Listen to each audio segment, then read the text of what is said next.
All right, guys, I am going to be doing something a little bit different today. I'm going to be showing y'all how to read a switch list because there's a few of you that come in the chat and have no clue what a switch list is all about and how you go about reading a switch list.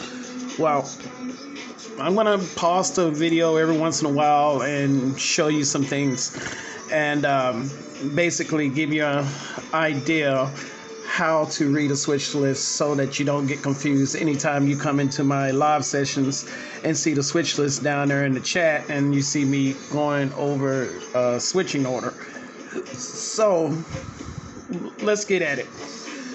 Right here is an actual real switch list. This is where I used to work at, and they used to have us this huge document which is a switch list. Now normally it's probably 1 or 2 pages depending on where you work at, but this is where I used to work at, and we used to do about 4,000 there's about 5,000 cars in this plant, and every single one of those cars is on the switch list. And so basically a switch list is just a document. It's not a manifest. It is not a manifest order. It is actually a switching order. Whereas you, the conductor or the brakeman or the pin puller or the engineer, will all go to a specific area and switch out cars based on from where they're standing to where they're going. So it's like a point to point, a basic point to point, actually.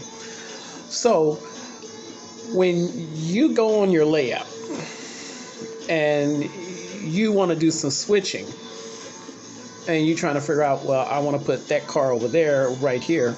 Well, basically that's what you're doing. You're switching out cars, even though you don't have this document with you to do it, but basically you're just moving cars around. It's called switching. We're going to take it a little bit further now and say, hey, we're going to make you a paper, and you're going to put a destination from one destination to another destination, and you're going to tell me if it's loaded or empty, and you're going to give it a blocking number. That's basically what a switch list is. From one point to the next point with a loaded or empty, and you're going to tell me basically where is it going. All right, so I'm going to open up the switch list. We're going to get through the permits. We're going to go through the notices, another notice, and here is the area. Let's see, this is pretty much a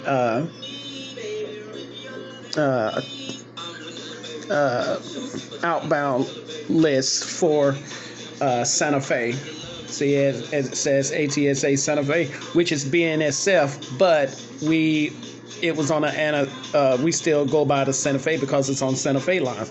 This is an outbound for Santa Fe, so these cars are going to be set for outbound. And as you can see, it has the outbound number, and it will say covered.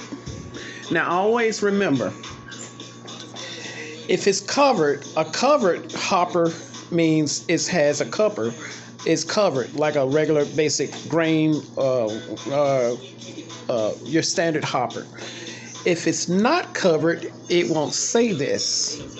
It'll have an open, which means it's a tank car. See, you got right here, it says GATX. That's a tank car. So it won't say covered.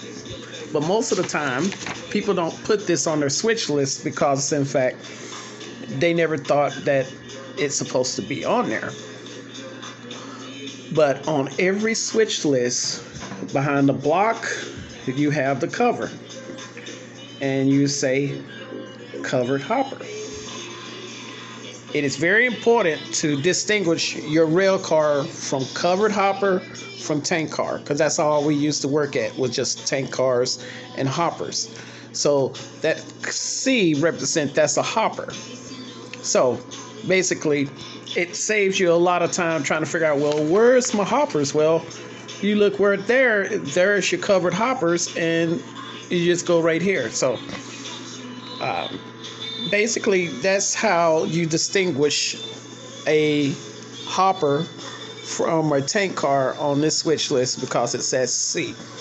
Now, once again, a lot of people don't put this on their switch list because they never thought that this was a value piece of information on your switch list.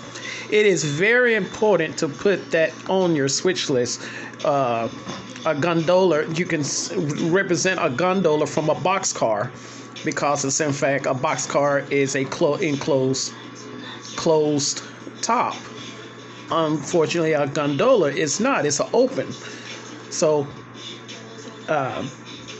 if it has a boxcar, you can put covered boxcar to differentiate from a covered gondola. A gondola can be covered with a tarp, and it'll be considered covered. But we're not going to get too much in detail with that. We're just going to let you know that a C for a hopper means it's a covered hopper on this switch list. Okay, so we're going to stop it right there. This is part 1 of reading the switch list. So hopefully y'all can get a better understanding. We're going to go to part 2 in a second. So go to the next video, and I will see y'all there. Bye.